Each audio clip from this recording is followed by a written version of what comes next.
And Lomas Brown back with us. So no shortage of discussions when it comes to playoff positioning and who's going to get in. Let's start with the Bears.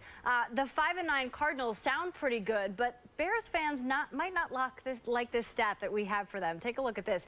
Jay Cutler has the second worst total QBR when facing 5 or more pass rushers this season and has completed half of his attempts against such pressure. Now the Cardinals have sent 5 or more pass rushers at the second highest rate this season and have the second lowest total QBR allowed. So, Lomas, you played on the offensive line. How do the Bears make Cutler effective on Sunday? Two things, Jay. One, they must make sure they get that ball out of his hand quickly. No 7-step drops, 3 steps, 5-step drops, get the ball out. The second thing they must do, and probably one of the most important things, is communicate. They have to communicate. The quarterback and the offensive line must have a rapport. He has to be able to communicate back and forth with those guys.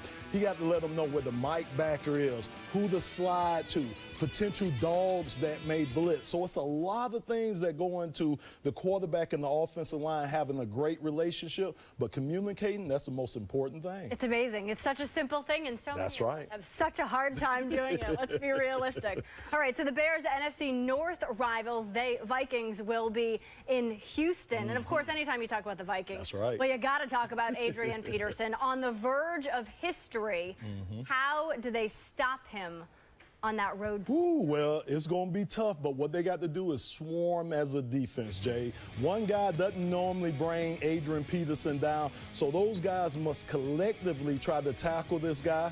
The other thing they must do is the guys that have gap control, meaning staying in your gap, not getting out your gap, because when you do that, then that allows the cutback for Adrian Peterson, and a lot of his big runs have come off the cutback. And then the other thing, you must pursue. If you're on the backside of a play, you have to run like you're on the front side of the play, or again, Adrian Peterson will stick his foot in the ground and he'll be going out the back door. He's not leaving you any time to catch up. That's right. That's for sure. All right, Sunday night, the Seahawks can clinch a playoff spot with a win over the Niners. And this is a battle that I think everybody is super excited to watch. Over the last 5 weeks, Russell Wilson ranks first in the NFL with a total QBR of 90.4 on that 0 to 100 scale.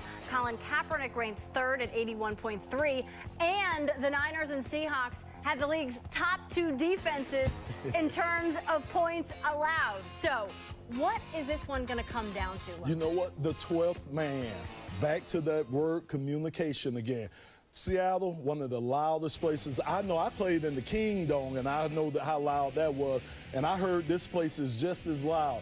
Again, Jay, if that crowd noise is up like it should be, all the blame. That's going to be hard for the team to do. Picking up the blitz, that's going to be hard because you're not going to see where the guy's coming from, and you're not going to be able to tell guys and communicate with them because it's going to be so hard because of the crowd noise. So what you're going to see a lot of is a lot of finger pointing. That's how they're going to communicate and try to overcome the crowd noise. We have a theme going on here. It all comes down to communication. And that factors into this next question, because the Steelers and the Bengals have a game this weekend that the Steelers cannot afford to lose. And there's been some back and forth here between Todd Haley and Ben Roethlisberger. So they're saying it's not a big deal. Do you buy that? You know what? I buy it because of one, the Pittsburgh Steelers organization. Great organization throughout the years, 3 or 4 head coaches in their whole entire being. So it's a great organization. 2, you have a great coach in Mike Tomlin, a guy that won't let little things, he puts out little fires probably as good as any coach does.